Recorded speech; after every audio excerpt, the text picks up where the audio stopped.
Good afternoon. Welcome to WorldDenver's virtual speaker program. My name is Lauren Ozga. I'm the Director of Development and Communications here at WorldDenver, and I also serve on the board of our event partner, Denver Sister Cities International. We're also glad to be joined today by Aurora Sister Cities. And I'd like to thank our partners and all of you for tuning in to this important conversation today.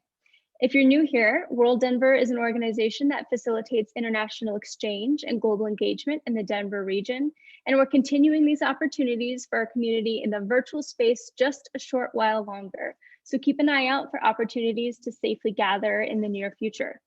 We're honored today to hear from Emily White, who is based at the U.S. Embassy in Addis Ababa, in conversation with Chuck Kreiman, Chair of the Axum Committee with Denver Sister Cities.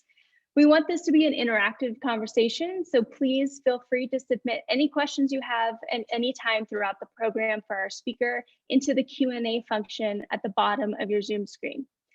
First, I'd like to welcome Carlin Schorb, CEO of Aurora Sister Cities International, to share a bit about their sister city, Adama, in Ethiopia.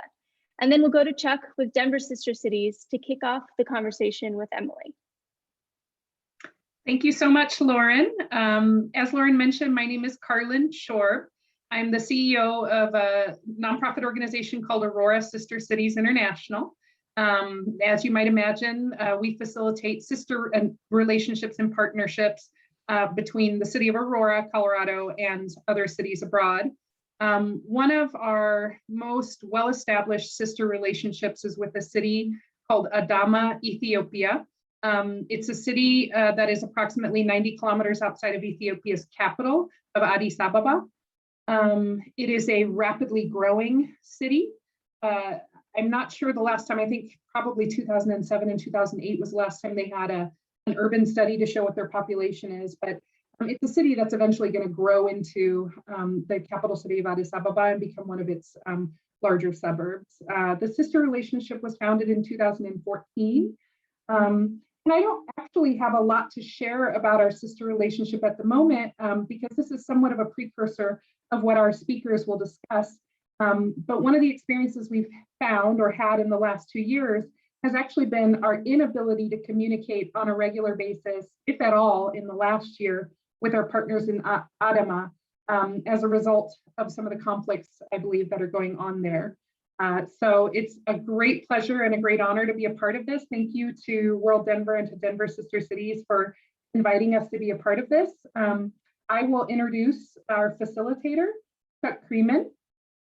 Just very briefly, Chuck is the chair of the Denver Sister Cities Committee. And his first experience with Ethiopia came as a Peace Corps volunteer. And he's had a lifelong passion for working with the Ethiopian community here and with Ethiopia abroad. He has also spent a career working for housing and urban development. And so without further ado, I will introduce Chuck. All right.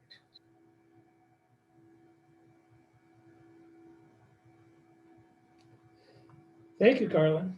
And thanks to WorldDenver for organizing this important event. I'm kind of honored to be selected to moderate this event, and thanks to all of us who have joined us. We're fortunate to have with us Emily White, Regional Refugee Coordinator for the Horn of Africa, who's stationed at the U.S. Embassy in Addis Ababa. Since you've had the opportunity to read her biography on the WorldDenver webpage when you signed up, I won't take a lot of time to repeat that information, just to mention that Emily has been with the State Department for over 10 years.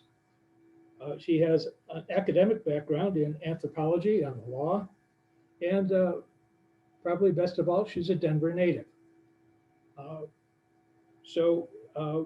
We'll begin our program with some opening remarks from Emily. If you want to sign on and join us visually and audially. Good evening in Addis Ababa, where it's just after 9 or 10. Yeah, that's right. It's just after 9 p.m. here in Addis. Yep. Yeah, we mess you up with daylight savings time. Well, thank you so much, Chuck, for the introduction. Thank you to the whole WorldDenver family. Thank you, Carlin, as well, for helping to facilitate this event. We always love the opportunity to reach out to people domestically in the United States and talk to them more about our work over here abroad. It really helps, I think, to gain a better understanding of U.S. foreign policy priorities and the kind of work that diplomats are doing on behalf of the U.S. people all around the world. As mentioned, I'm a 10-year veteran of the State Department now. I've been covering the Horn of Africa for the last year. I'm based here at our embassy in Addis Ababa. I'm with PRM, which is the State Department's Bureau of Population, Refugees, and Migration. And PRM is the Humanitarian Bureau of the State Department. We manage about $3 billion annually in humanitarian assistance worldwide. And here, specific to the Horn of Africa, we manage a portfolio of about $200 million, which includes USG humanitarian assistance here in Ethiopia, Djibouti, Sudan, and South Sudan. I cover Eritrea as well, although currently we have no foreign assistance programs in Eritrea. People often think of USAID as the humanitarian part of the US government, and that's right. USAID is a big part of our humanitarian efforts, but PRM is the part of the State Department that sort of mirrors USAID, and PRM has the lead on issues related to refugees and migration, and we manage our humanitarian diplomacy efforts with the State Department as well. I believe many joining us this afternoon have a strong connection to Ethiopia. I know Chuck was a Peace Corps volunteer there. Others have had experiences living or working in Ethiopia. So you know it's rich history, culturally a very vibrant place. However, Ethiopia is now racked by intercommunal violence that threatens to undermine the national unity and to really destabilize the larger Horn of Africa. And in particular, we have grave concern about the crisis in Tigray, and that's really been the focus of most of my efforts here in Ethiopia since I came onto the position. The violence across Tigray is horrifying. It shocks the conscience. It all started in November when the government began what it termed a law enforcement operation against the Tigray People's Liberation Front, which allegedly attacked a military installation. The TPLF, as it's known, had previously ruled over the country for 27 years and also committed some grave human rights violations and abuses in the time that it was in power as well. The government hoped for a quick win, and evidently it looks as though it was hoping for the quick win with the support of a former foe, now turned friend, which is Eritrea, the neighbor to the north. Ethiopia and Eritrea were involved in a long civil war, a long war for many years, which came to a peaceful end in 2018, which is at the time that Prime Minister Abiy was awarded the Nobel Peace Prize for his efforts to bring that conflict to an end. And it appears to all watchers that Eritrea forces did come in and have continued to be involved in what has gone on in Tigray, and indeed responsible for human rights violations and abuses themselves. Over 6 months later, the humanitarian toll has been absolutely devastating. Of the 6 million people in Tigray, estimates are that about 5.2 million of them, or 91% of them, are in need of emergency food assistance. And the UN has warned of the real risk of famine in some areas for the first time since the 1980s. Thousands have died, but it's really impossible to assess how many because there's been real access issues and being able to gain access to parts of Tigray, both due to administrative hurdles, security impediments, the volatile situation on the ground.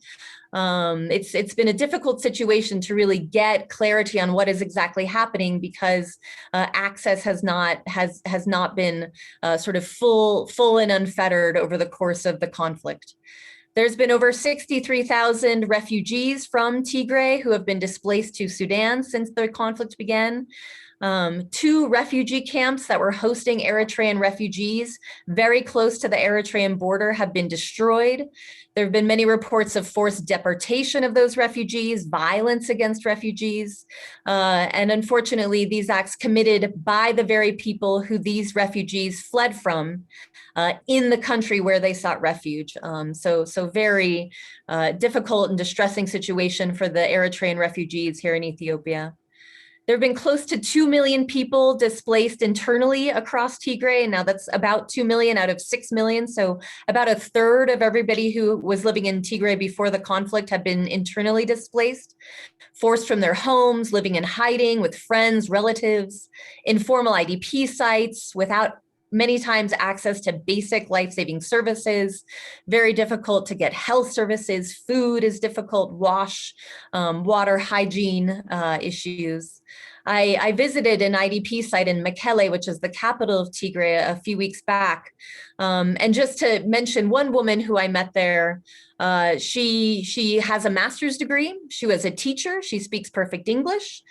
She had been living in Tigray, and then in November, she was forced to flee her home. She was 9 months pregnant at the time, had 2 other smaller children. On her way walking to Mekelle over hundreds of kilometers, gave birth to her 3rd child in what she called in the woods. And then was living in an IDP site in Mekelle, an informal site, which is a former school, which had, at times 30, 40, 50 people in one single classroom, sleeping on the floor, babies, pregnant women, lots of children. It's really a pretty depressing and distressing situation. Even in that site in Mekelle, they hadn't seen formal food assistance in the time that they had been there. So they were entirely surviving on donations from the host communities. So there was one room with just stacks of injera and giant pots of lentils, which were basically sustaining the 3,000 people living at this particular IDP site. As even in Mekelle, even in the capital city of Tigray, the one where there's most humanitarian access, they hadn't received food distributions there as well. And these stories go on, and if you're as seized with this crisis as I am and are following the news articles coming out as closely as I am, every day there's a litany of abuses, of trauma, of suffering, widespread gender-based violence and rape, really horrific attacks being reported, and it's really quite distressing. As you can imagine, the need for mental health and psychosocial services and trauma counseling is just immense, because the things that people have suffered are just incredibly horrifying. There have been 9 humanitarian workers killed thus far as well. So even people who are there to help and are unarmed have been targeted in some instances, and in some instances targeted specifically because they are humanitarian workers, which is of course of great concern and can potentially have a chilling effect on the much needed scale up for the humanitarian response in Tigray. And UNICEF issued a report yesterday indicating that they alone have registered over 6,000 unaccompanied and separated children. So these are children who aren't sure where their family members are, aren't sure where their parents are, and are living in limbo. And UNICEF and others are trying to help them be connected to their family members where possible, although in some instances it might be that their parents are impossible to locate. The United States has been quite vocal in condemning in the strongest terms the brutal killings, the sexual violence, the forced removals, wanton destruction of civilian property. President Biden issued a statement this week on this issue, and others have also issued similarly strong statements and condemnation. Secretary Blinken, USAID Ambassador Samantha Power has been seized with this issue as well, and is very vocal in calling for cessation of hostilities, unimpeded, unfettered humanitarian access. We've condemned the human rights violations and abuses, the atrocities, and they've likely been committed by all armed actors to the conflict, which includes the TPLF and the Ethiopian army and the Eritrean army and the Amhara regional forces. I mean, there's a lot of people operating in this space, which makes it particularly volatile and also particularly difficult to sort of piece apart who's responsible for what. In our assessment in recent weeks, the security situation has certainly worsened, exacerbating the dire humanitarian crisis and hindering the response. So we keep waiting for, sort of an opening or things to start to improve, but unfortunately it hasn't trended that way over the last few weeks. We've called for an immediate ceasefire, unhindered humanitarian access, protection of civilians, withdrawal of Eritrean forces, an independent international investigation into what's gone on in Tigray and to the human rights abuses and atrocities, and accountability for those responsible.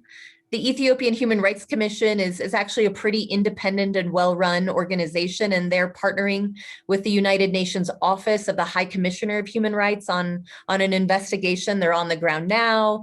We hope to hear more from them in the coming months.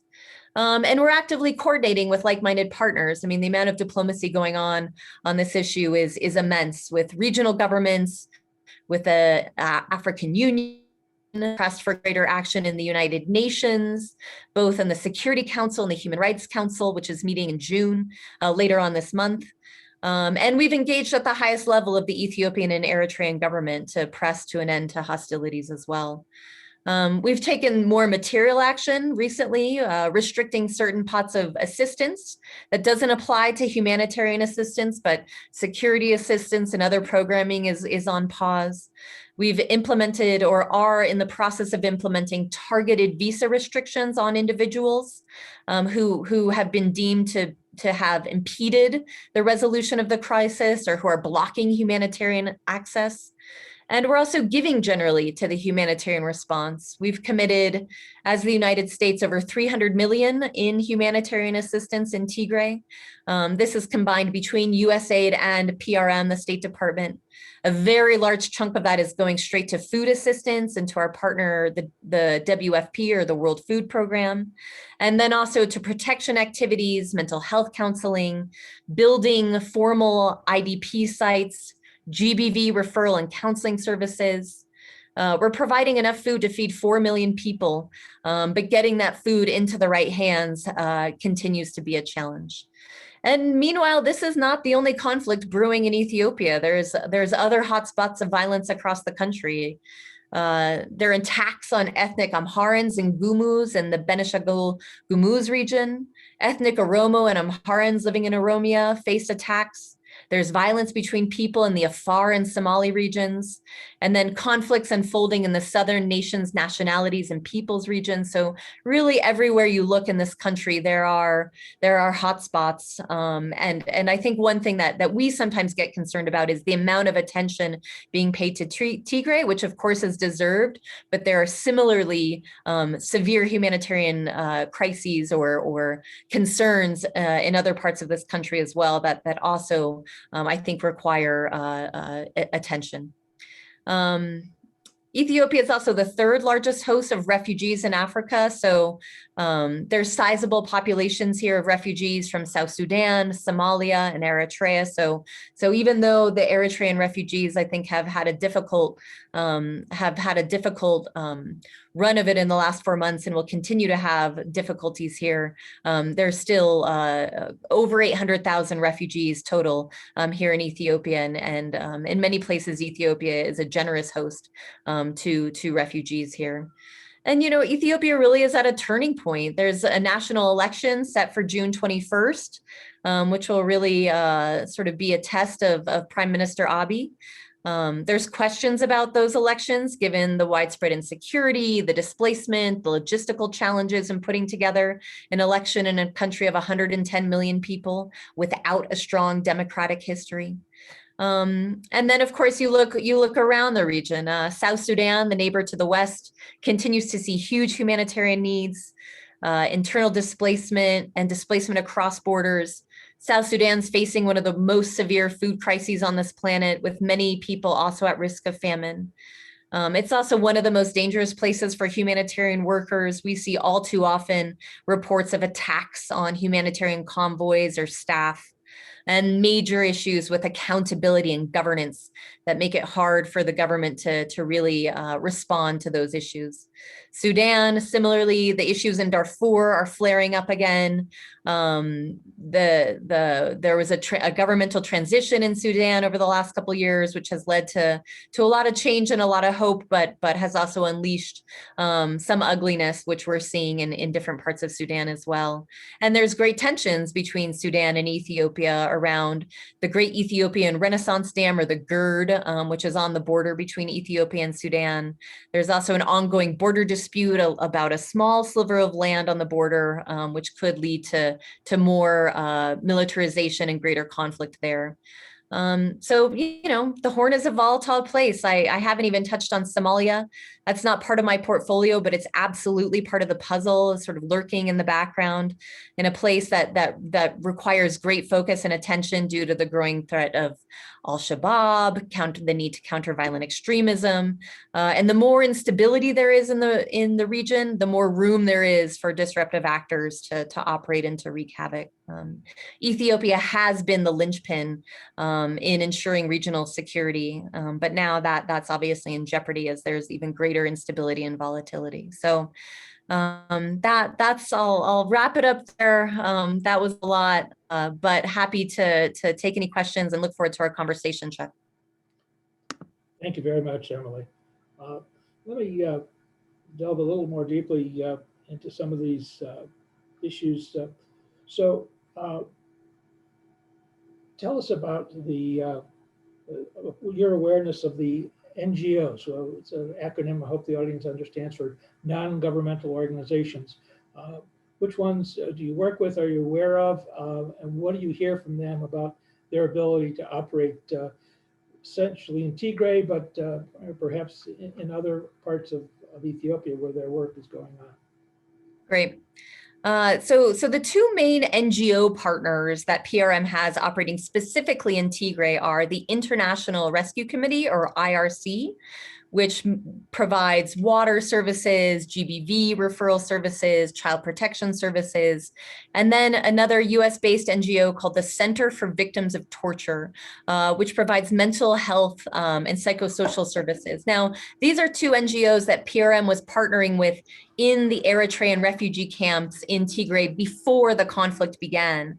But obviously their work has become more important now than ever, and they're both pivoting their work away a bit from the refugee focus and towards internally displaced persons, given the IDP crisis that we're seeing across the region. And so given that there's close to 2 million people we estimate to be displaced, both of them are starting and aiming to provide more services to those people. Now, this is not without its challenges. And indeed, we receive reports on a daily basis about humanitarian workers getting stopped at certain checkpoints, unable to access certain roads because there's ongoing fighting, being threatened with guns. There have been humanitarian workers killed as well.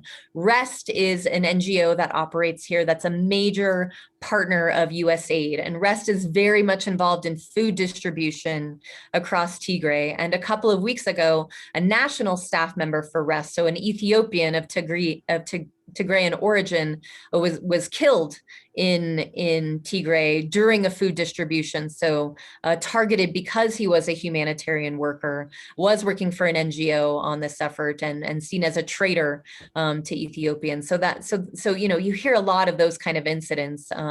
The Danish Refugee Council, or DRC, is also very active here, as is the Norwegian Refugee Council. And both are also PRM partners, but not specifically in the Tigray region. And both are really trying to scale up what we call protection activities. I mean, I think what we see as one of the major gaps is on the issue of GBV, on making sure that survivors and victims are able to receive the counseling services and health services that they need, because the reports are just staggering about what kind of gender-based violence is coming out of the region. And so how do we locate the people who have been affected by that, and how do we ensure that they get adequate services? So so that's been a major concern. I think the other organization that I really want to flag is MSF, or as it's known in English, Doctor Without Borders. It operates much differently than other NGOs. It doesn't see itself under the same sort of set of constraints. It's often more flexible and agile. And certainly in the early days of the conflict, they had more access than anyone else. And it's sort of because their creative ways of working. Some might say they push the boundaries too far, but I think MSF would take the position that it's doing what it needs to do to be where people need it the most. And it really has done a commendable effort, particularly on the health side, in making sure that there are health facilities that are operating. MSF has also done really important work in documenting the destruction to health facilities across Tigray, which has just been staggering.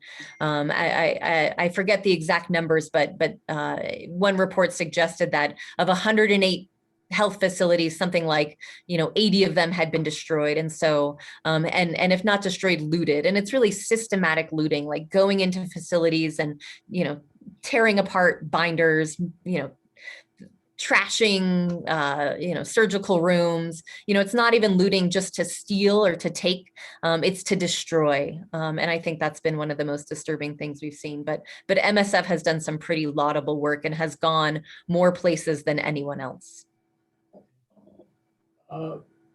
So what do you know about the rural areas? I mean, what we hear is that the more active NGOs and the UN is working along the main road, and Mekelle is in the east, to Adigrat, Shire, Adwa, Axum, sort of the main spine road across Ethiopia, Tigray, from east to west.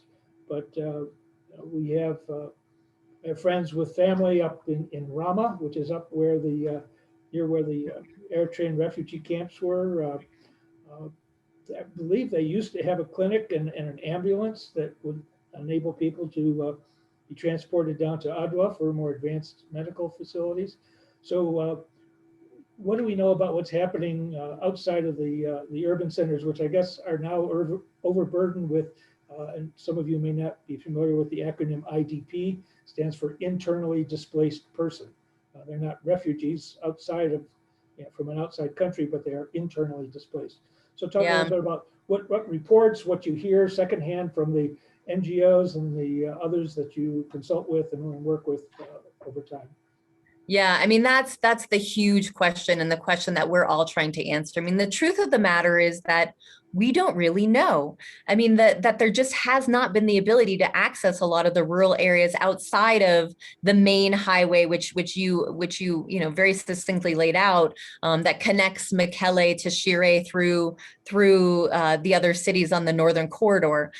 Getting out of those rural areas has been really tough, and there have been a few reasons for that. One is there's just ongoing conflict in some of those areas, and so there have been NGOs who on the road are turned around and said, sorry, there's shelling, you can't go there. And no NGO which has a duty of care to its staff is going to go into an active conflict zone while it's ongoing. That's just, it's a difficult thing to do. So there's that issue. There's the issue of satellite communications, which has been a huge issue that we've attacked in our advocacy as well, because NGOs have been limited in their ability to import new VSATs or satellite phones into Ethiopia. And again, a satellite phone is a key tool for an NGO seeking to go outside of urban areas and into rural areas. And so many NGOs don't have sufficient or the right kind of communications equipment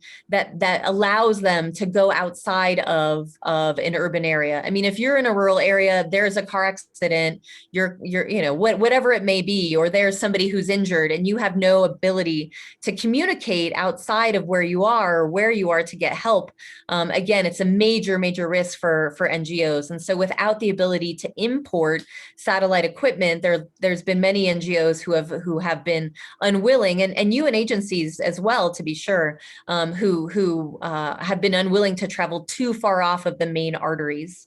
So that leaves a major gap in our understanding of what's going on. What we are hearing through the information that is trickling out in this large largely comes from firsthand accounts of people who are in those rural areas that are arriving in Adigrat, in Axum, in Ottawa, in Mekelle, and talking about what they see are people in hiding, people scared, lack of access to food, facilities destroyed. I mean, it just sounds extremely grim, but exactly what is the extent of the destruction is really hard to say, because neither the UN nor NGOs nor the international community has been able to access many of the rural areas. So the reports we're getting are pretty bleak, but it's hard to lay eyes on those areas to do really thorough assessments. So going from the frying pan to the fire, what has been the complications that the COVID epidemic has created, and what do you see as the impact generally of COVID? Any effective response to COVID being stymied by the conflict situation, which probably goes without saying? Yeah, I mean, what COVID? I mean, when you go to Mekelle, it's sort of what it feels like. Oh, what COVID, right? I mean, it doesn't even register, I think, as something that people are focused on outside of the internationals, right? Who will wear masks, but beyond that, nobody else is. I mean, you go into an IDP site, it's extremely congested, as I mentioned. 5,000 people living in a primary school site, designated for a couple hundred kids, sharing 4 latrines, right? I mean, it's the sanitation situation is so bleak and so severe that I don't think COVID is really a consideration. That being said, it is absolutely there, and in some estimations is running rampant. We track very closely COVID rates across Ethiopia, and Tigray stopped reporting in November, but then again started reporting about 6 weeks ago. And the positivity rate that they're reporting is about, last I saw, was over 40%. So COVID is absolutely there, but it's just really hard to tell sort of what impact it's having. I mean, hospitals and what limited health facilities there are already, sort of straining under the weight of the injured, the sick, the crippled that are coming through their doors. So it's hard to tell exactly sort of what impact COVID has had. That being said, I will say UNHCR, the United Nations High Commissioner for Refugees, that is one of our main partners, and their staff in Tigray has been affected by COVID, and their senior officer there was medevaced out of Mekelle a couple weeks back because he contracted COVID there. So it's absolutely there. It's absolutely affecting, I think, the humanitarian response. But it's hard to figure out, what does mitigation look like? What is a good COVID strategy look like in conditions that are so dire? Well, it's hard to be positive, but I know many of the people who are on this call and joining us on Zoom care about the conditions, are concerned, and struggle. How can I help? And we've reached out to a number of the NGOs you've mentioned, the MSF and the International Rescue Committee, among others. Also, Save the Children. What advice for those of us who say, how can we help? What can you share with us about the best way we can do that? Yeah, I mean, I think, I obviously in my position can't advocate for giving to any certain NGO or organization.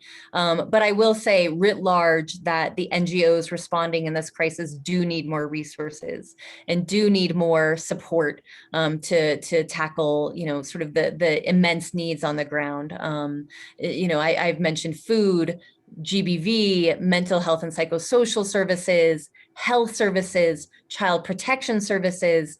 So there are a lot of international NGOs operating in those spaces that are really trying to scale up, but absolutely need more resources to do so. And so, looking into what organizations are operating there and seem to have a good track record.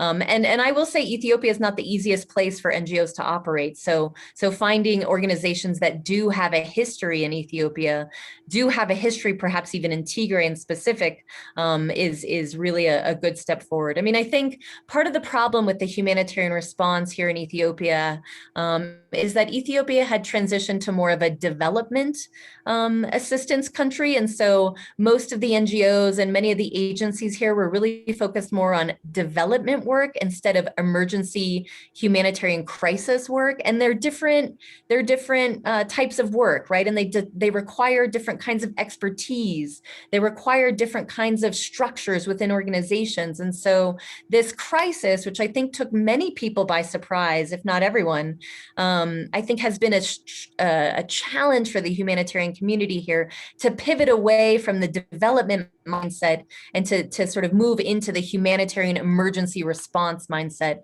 which is required to respond in this kind of environment. There's something we call civ-mil coordination, and that's coordinating between civilian and military entities. And in a place like Tigray, that's so important, right? Like organizations need to be able to know what to do when they hit a military checkpoint, know how to engage in a place where there is active and ongoing conflict. And not all organizations are able to do that or comfortable doing that. And so long as the conflict is ongoing, organizations that have the capacity to respond in those kind of high stress, high pressure situations, I think are the best bet.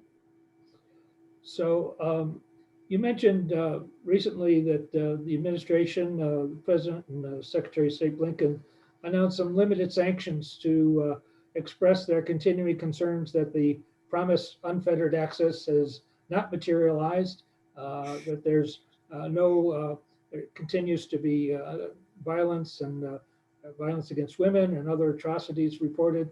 Have you seen any effect? And also, those of us who had high hopes when the government change occurred in 2018 and the peaceful situation between Ethiopia and Eritrea, the appointment of a new Supreme Court Justice Meza Shanafi gave promise of real reforms.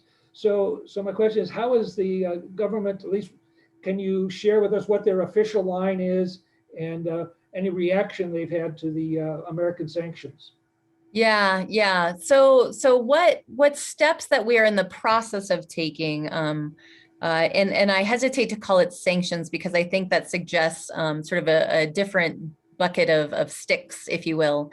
But there has been sort of freezing of certain kinds of assistance. So certain pots of money that were designated for Ethiopia, again, not humanitarian assistance, but in other areas, is being scaled back. Now, one reason why that is a little bit of limited effectiveness, in my humble opinion, is that under the previous administration, under President Trump, there was also a pause on assistance. And this was around displeasure around Ethiopia's negotiations on the GERD. So President Trump made a decision that wanted to put more pressure on Ethiopia on the GERD negotiations, and so put in place a pause on funding. Now, that stream of funding then, or some of those buckets of funding, had recently been reopened in the new administration and now are going to be shut again. And so I wonder, and it remains to be seen, what kind of impact or effect will be felt, given that those are some pots of money that have they've sort of gotten used to not having here, and so it sort of remains to be seen if that will have effect. The limited visa restrictions will target specific individuals, and it hasn't been determined exactly who those individuals are or will be, who will have visa restrictions placed on them. Excuse me. That people like to be able to travel to the United States. The Ethiopian diaspora, as many on this call are aware, is big and vibrant. And there's a strong connection between Ethiopia and the United States. And so, and the same is true of Eritrea, which will also be the target of some limited visa restrictions. So to the extent that's a deterrent or changes behavior, remains to be seen. I mean, I will say the public line here, in the press, in the Ethiopian media, the rhetoric that you're hearing out of the government is pretty firm in that they think that that they're handling this well, that there are challenges, that the U.S. and the international community are being unfair, are not providing as much support as we should, that and make points about the TPLF's horrid behavior in the past, and it's now been designated as a terrorist organization under Ethiopian law, and so any talks with TPLF would be talks with terrorists, and they shouldn't be expected to talk with terrorists. And so it's been a difficult patch in the bilateral relationship, I will say. Just this last weekend, there was a big, sort of Ethiopian nationalist rally at at one of the big arenas here, one of the big stadiums, about 25 to 30,000 people. It was sort of had anti-US undertones. Keep your hands off Ethiopia.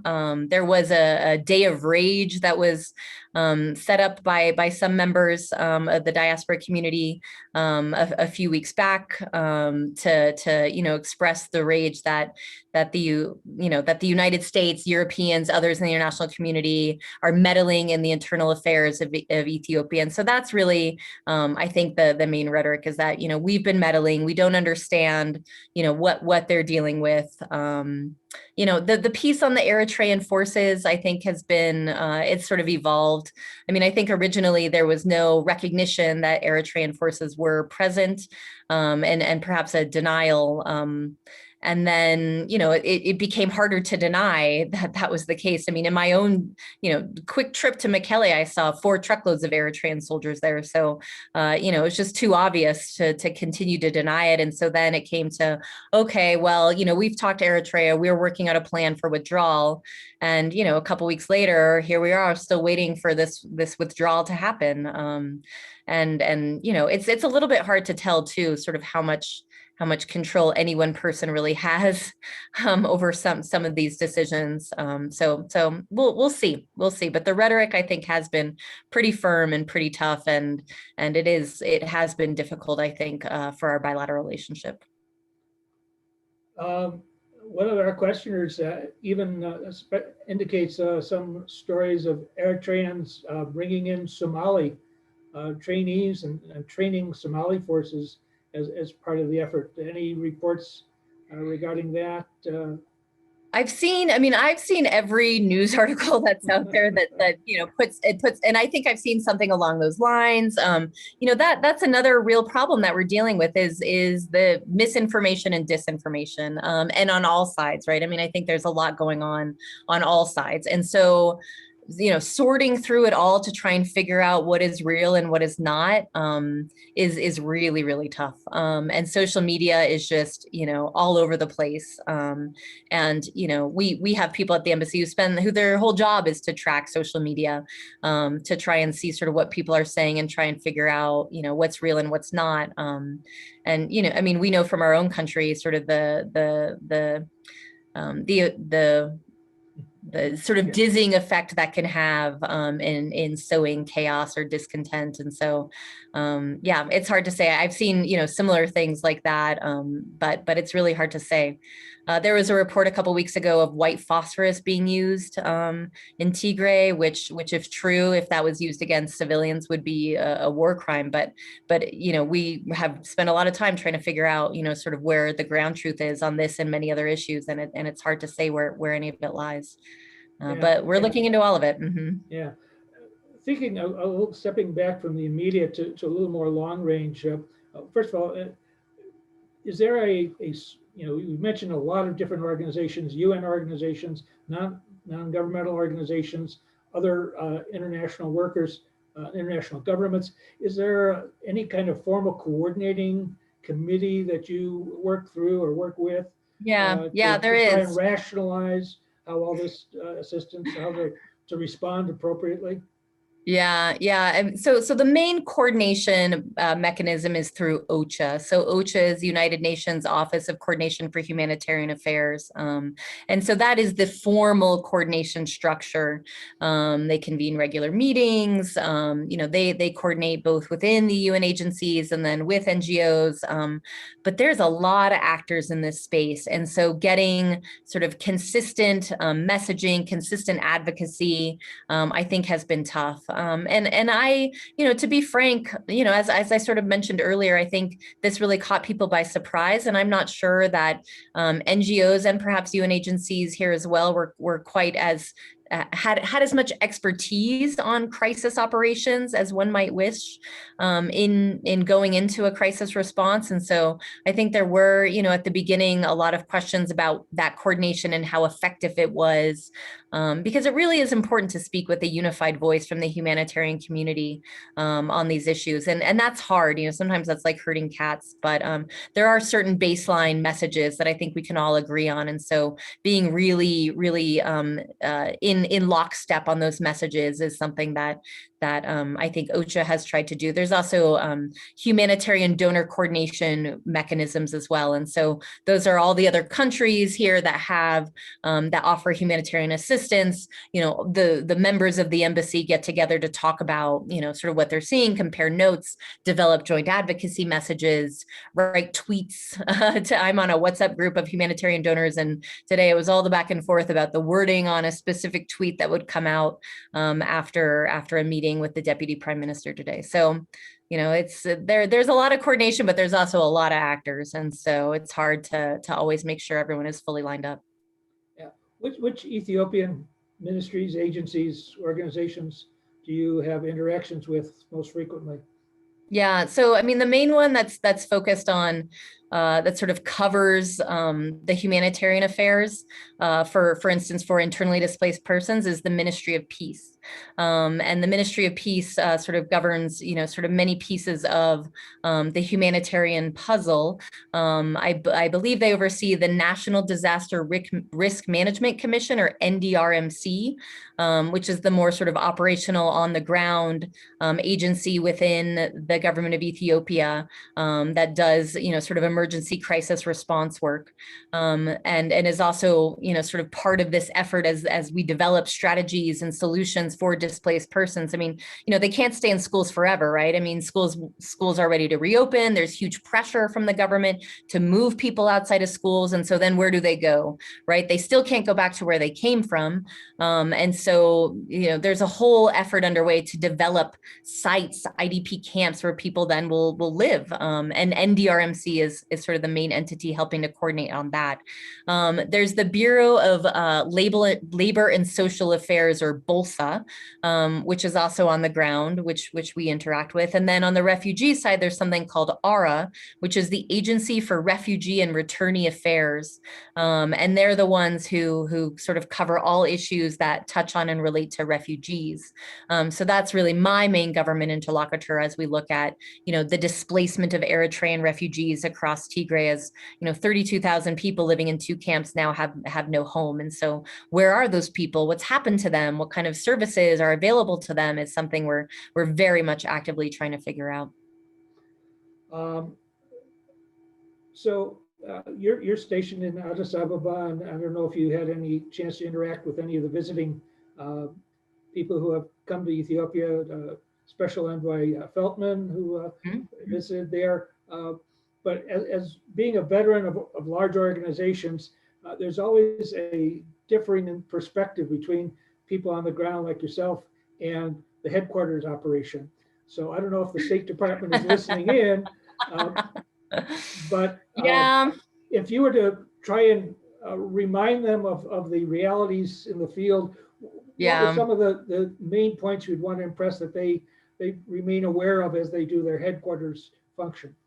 Yeah, no, I mean, that's an excellent question, and something we talk a lot about, because there is there is a disconnect between, and this is not just in this context, this is at embassies around the world. I mean, there's sort of the reality at Post and the reality in DC. And at the end of the day, the policy is made in Washington, DC, right? And that's where the decisions are made. And we do the best that we can to inform and to provide advice and opinions. But at the end of the day, we're not the ones calling the shots, which is fine. And that's as it should be. 40 bottoms for nothing. Yeah. Exactly.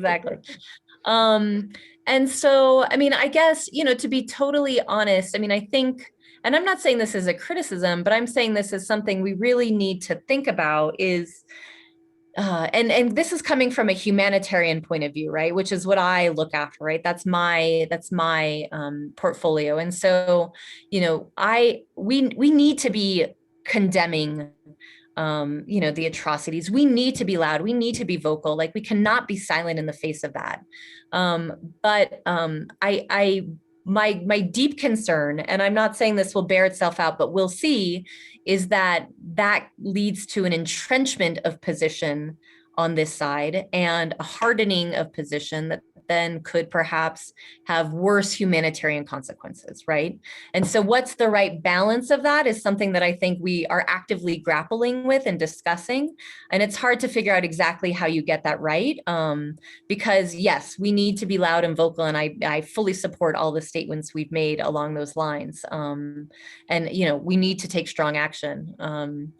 But I think we also need to be mindful of what the potential consequences are of that on the humanitarian side. And if there are people, more people who will be in suffering as a result of that.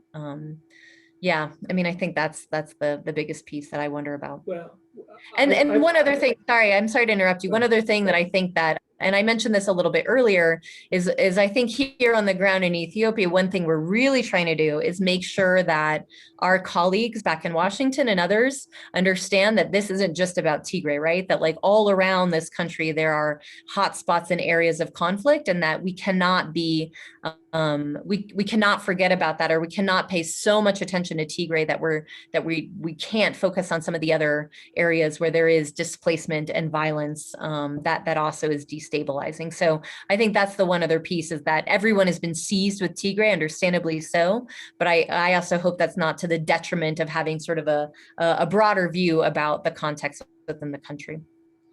A friend of mine did some analysis of the facts that he was able to gather, and there is some cell service periodically between the U.S. and some of the major cities, Ottawa, and some in Axum, more in Mekelle. But looking at the facts as he understands them, and I know you're trained in the law, I don't know if you did international law, but looking at the internationally accepted definition of genocide, his conclusion is that the facts as he saw them met the definition of genocide. And as you were just mentioning, if that were to be more commonly accepted as the face of the situation, what would be the impact? Again, thinking of your humanitarian and refugee perspective, would that be a hindrance or a help in terms of how effective the response could be? Yeah, I wish I had an answer to that question. I mean, you're right. You're asking exactly the same questions that I think we're asking as well. And I think, the State Department's actively looking at, violations of international humanitarian law. What sort of, does this fit under a definition of genocide or elsewhere? I mean, the Secretary has said that in his assessment, the forced displacement of Tigrayans across Western Tigray does amount to ethnic cleansing. So that is language that our own Secretary has certainly been comfortable using. And then sort of what more and what comes from that, I think is a big question. And I will say when he did use that term, I do think, we don't use these terms lightly, right? Ethnic cleansing, genocide, whatever it may be, famine, another word that is not used lightly. And so, real thoughts and lots of long meetings go into making determinations about this kind of phrasing. I mean, you're asking the right question, and I wish I knew the answer, but you know, what, so you call it something, and then what does that mean for the people who have been affected by that? And what does that mean in terms of what kind of accountability we might see? I think is a huge question. You know, I mentioned earlier that there is this investigation going into human rights abuses being conducted by the Ethiopian Human Rights Council and the OHRC, the Office of the High Commissioner of Human Rights. That acronym always gets me. And you know, we have pushed very strongly that investigation needs to be independent, thorough. Those people need to get full access.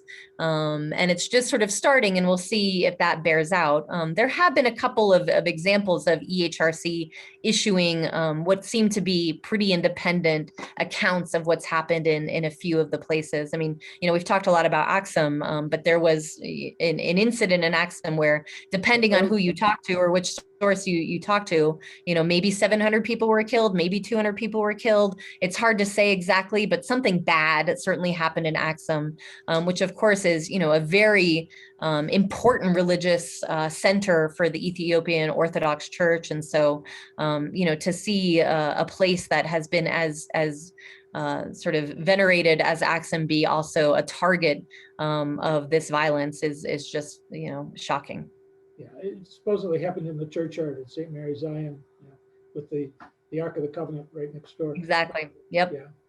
So to step back just for a moment, you know, since we don't know when the conflict will subside, when some semblance of normalcy will return, and I guess we're stuck with a humanitarian response for some indefinite period. But knowing that the whole agricultural system has been disrupted, is there anybody with the time or attention to think about, you know, how one might rebuild the agricultural economy of Tigray when the time comes? Yeah, no, you're exactly right. I mean, Tigray is you know, a huge agricultural center for the country, and so you know, what effect that will have, and the planting season is now, and you know, we have this huge concern that the planting season will be completely missed, which will then lead to greater food insecurity going forward. And certainly, my colleagues at USAID who work on food issues are very much thinking about this. ICRC, which is the International Committee for the Red Cross, is another major partner of ours in Tigray, and they're doing a big seed distribution program to 16,000 households near Adigrat to try and, you know, help people at least be able to get through this planting season, because the last harvest season was totally missed, and then if you kill this planting season as well, it's just a double whammy. And yes, I mean, I know that with USAID, there is a lot of talk about what does agriculture look like in, you know, sort of in the near and the medium and long term in Tigray. You know, it's still a little early to talk about reconstruction and rehabilitation, but you're right that the agricultural piece is particularly important given the centrality of agriculture to livelihoods across Tigray and really, you know, food supplies across Ethiopia. Yeah. There may be seeds, but I'm not sure who's there to plant them. We're getting close to the bewitching hour, and yeah, Emily, you like some parting thoughts to leave us with? Well, just really, Chuck, thanks so much. You clearly know the region well, and you know, thanks for the excellent questions. I really enjoyed this conversation. Thanks again to WorldDenver. Again, I can't advocate for giving to any particular NGO or giving at all, but this is a real humanitarian crisis, and so you know, the more that people can understand what's going on, and the more visibility we get on it, I think the more sort of shocking things we'll see, and the more need there will be for organizations to help scale up the response. But thank you all so much. I really appreciate it. Glad to be connected with you all. And you know, if there's anyone interested in continuing these conversations, let me know. I'm happy to share my contact information with WorldDenver, and we can be in touch. Lauren? Yes, thank you so much, Emily and Chuck, for your time and your expertise in this really informative, challenging conversation. I'd also like to thank WorldDenver board member Michael Zink for connecting us with Emily, and thank our partners again at Denver and Aurora Sister Cities, and to thank all of you for joining us today. We just want to remind you the Axum Committee with Denver Sister Cities is raising relief funds, and you can find that link in the chat as well as on the event page for today. We'd like to invite you to the next WorldDenver virtual speaker series on June 24th with Elena Delosier, who will be breaking down the complex relationships between core actors in the Yemen region. Please visit worlddenver.org for more information on that. Thank you again so much to Emily and Chuck and to all of you for joining us. Take care, Thank you, everyone. WorldDenver. Thank you so much.